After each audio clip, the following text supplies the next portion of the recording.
संकीर्ण मन वाला ही कहता ये मेरा है, ये तेरा। हाँ, जो ऊंचे मन वाले हैं, बड़े मन वाले हैं, वो कहते हैं भैया मेरा नहीं, जो कुछ है सोते हो, मेरा क्या। सुना है मैंने कि गुरु नानक देव बचपन में किसी अनाज वाले के यहां कार्य कर रहे थे, तो अनाज तौल कर देना था। तो एक दिन तौल कर दे रहे थे, 1 2 3 4 5 6 7 8 9 10 11 12, और जब 13 आया तो 13 पर उनकी गिनती रुक गई। 13 13 13 13 13, 1 घंटे से बस 13 13 किए जा रहे थे।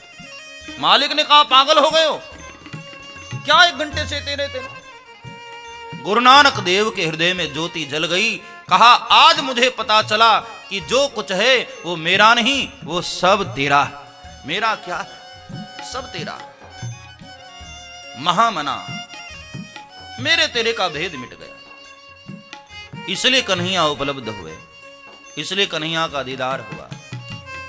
हमारे संकीर्ण मन में मेरे और तेरे की बड़ी भावना रहती है। ये मेरा, ये तुम्हारा, ये मेरा। हमसे पहले भी कितने लोगों ने मेरा मेरा कहा था। जो प्लॉट है, जो जमीन है, जो खेती है, तहसीलों में जाकर देखना, आपके पहले भी कई लोग मेरा मेरा मेरा करते गए। हाँ, अब तुम आए हो, तुम भी तो यही कह रहे हो मेरा है, मेरा है। कुछ सालों तक कहोगे, तुम भी चले जाओगे, दूसरा आएगा वो भी कहेगा मेरा। जमीन को भी हंसी आ रही होगी। हाँ, लो अभी आए हैं दावा करने। हाँ, क्या मेरा मेरा करते रहते हो। मेरा तो कुछ है ही नहीं, मां के पेट से लेकर थोड़ी आए थे। हाँ, जो कुछ मिला यहीं से मिला, और एक दिन छोड़कर भी यहीं चले जाओगे। तो हम संकीर्ण मन क्यों रखें। मेरा नहीं है, जो भी है सब ईश्वर का है, मेरा क्या है। अरे अपना तो शरीर भी नहीं है प्यारे,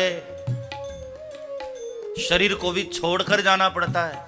हाँ, लेकर आए जरूर हो शरीर को, लेकर जा नहीं सकते हो, यहीं छूट जाएगा। अपना तो कुछ है ही नहीं। हाँ, कभी आपने विचार किया कि भाई अपना है क्या। कुछ भी नहीं है। मौत जिस धन को छीन ले वो धन धन नहीं होता। हाँ, सच्चा धन तो वो है मौत भी जिसको छीन न पाए। और वो कौन सा धन है। हमारो धन राधा श्री राधा श्री राधा, हमारो धन राधा परम धन राधा श्री राधा श्री राधा, परम धन राधा। हमारो धन राधा राधा राधा राधा राधा, हमारो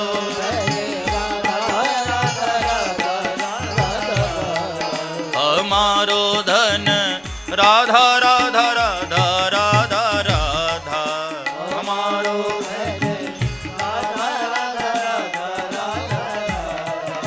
हमारो धन राधा राधा श्री राधा, हमारो धन राधा राधा श्री राधा, हमारो धन राधा श्री राधा श्री राधा, हमारो धन राधा श्री राधा श्री राधा, हमारो धन राधा श्री राधा श्री राधा।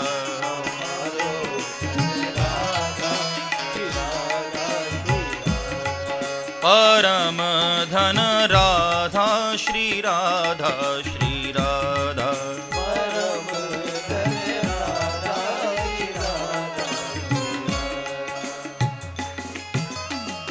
यही परम धन है जिसको मौत छीन नहीं पाएगी। नंद बाबा बड़े ऊंचे मन वाले हो गए। नंदस्त्वा तमुदित पत्ने जाता हलादव महामना, और महामना हुए इसलिए कृष्ण का दीदार हुआ। हाँ, ध्यान देना, जब तक हमारे भी मन में मेरे और तेरे की भावना है ना, तब तक कन्हैया बड़ा दूर है। मेरे और तेरे की भावना से भगवान दूर भागते हैं। हाँ, आप गीता को पढ़कर देखो, धृतराष्ट्र कृष्ण के इतने करीब होते हुए भी कृष्ण को पहचान नहीं पाए। हाँ, क्या कारण? मेरे और तेरे का भेद उसके दिल में बैठा। आप गीता पढ़ते होंगे तो पहले श्लोक को आप पढ़ो, पहले श्लोक में ही धृतराष्ट्र की भूमिका स्पष्ट हो जाती है। धर्म क्षेत्रे कुरुक्षेत्रे समवेतायुयुत्सवः मामका पांडवाश्चैव किम कुर्वतु संजयः। मामकाः पांडवाश्चैव, ये मामका और पांडवा वाली भेद बुद्धि है ना, ये कृष्ण को दूर किए हुए। मेरे और पांडु के पुत्र जरा देखो तो क्या कर रहे हैं। ऐसा भी तो कह सकता था कि दोनों पक्ष में खड़े मेरे पुत्र क्या कर रहे हैं, लेकिन नहीं, मामका पांडवाश्चैव, मेरे और पांडु के पुत्र, ये भेद बुद्धि, और इसी भेद बुद्धि के कारण कन्हैया दूर है। यहां आनंद बाबा महामना हो गए। कोई आकर कहता कि बाबा मेरी तपस्या के कारण आपके यहां लाला हुआ, मैंने आपके लिए बड़ा अनुष्ठान किया था। बोले हाँ हाँ भैया, बिल्कुल आपके अनुष्ठान के लिए ही हुआ, खजाने का द्वार खोल दिया, जिसको जो चाहिए ले जाओ, मेरा है ही नहीं, सब आपका है, तो जो चाहिए ले जाओ। और इस अवसर पर नंद बाबा ने 2 लाख गायों का दान किया।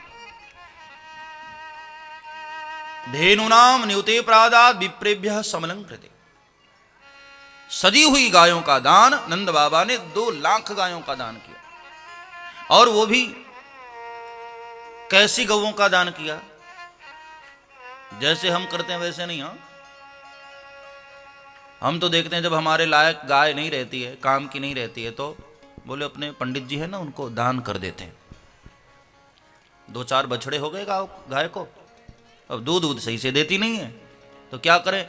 अरे बोले वो पंडित जी है ना, गौदान, वो बुढ़िया गाय का हम गौदान करते हैं। नहीं, नंद बाबा के यहां जो गौशाला में सबसे सुंदर गायें थी ना, उन गायों का दान किया। मतलब ये हुआ कि भाई दान भी करो ना तो जो तुम्हारे काम की है। अब जो 10 रुपए का फटा नोट कहीं नहीं चलता, वो हम दान पेटी में डालते हैं, हाँ, आरती की थाली में डालते हैं। ये तो हमारी मानसिकता है। एक भाई को मैंने पूछा कि यार ये तुम फटी हुई नोट क्यों डालते हो? बोले ईश्वर के दरबार में सब चलता है। लो वहां चल जाता है, कमाल।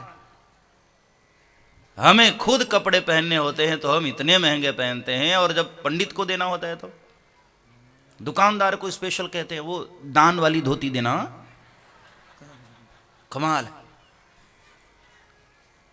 दान के लिए हमारी मानसिकता ऐसी है। दूसरी जगह हम पैसे खूब लुटा देते हैं। अब जब शादी करते हैं बच्चों की तो देखो डेकोरेशन में इतने पैसे लगाते हैं। जो गले में हार पड़ता है वो कई बार तो हार भी बड़ा महंगा होता है, 10 मिनट से ज़्यादा नहीं रखते हैं, लेकिन इतना उसमें लुटा देते हैं पैसे। लेकिन जो बेचारा शादी करवा रहा है पंडित, उसको लोग आज भी सोचते हैं कि 1.25 रुपये में निपट जाए तो ठीक। इतनी महंगाई और उसको आज भी 1.25 रुपये। हाँ, तो पंडित भी चालाक हो गए हैं, फिर वो पहले ही बात कर लेते हैं कि इतना लगेगा। हाँ, तुम चढ़ाओ चाहे न चढ़ाओ इतना। और बाद में लोग कहते हैं अरे आजकल पंडितों ने तो इतना महंगाई बढ़ा दी, तुम नहीं दोगे तो क्या करेंगे, तुम तो 1.25 रुपये में ही चाहते हो।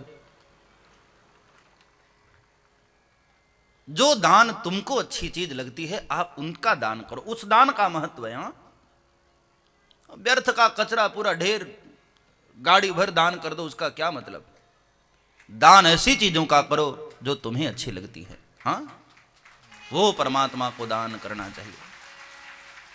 देखो तिरुपति बालाजी में लोग अपने केश दान करते हैं, अपने बालों का दान कर देते हैं, उतरवा देते हैं वहां। और मैंने देखा वहां बहुत सारी माताएं भी केश उतरवा देती हैं। माताओं के श्रृंगार का तो मुख्य अंश केश है ना। मैंने एक मां को पूछा कि आप अपने केश उतरवा दी?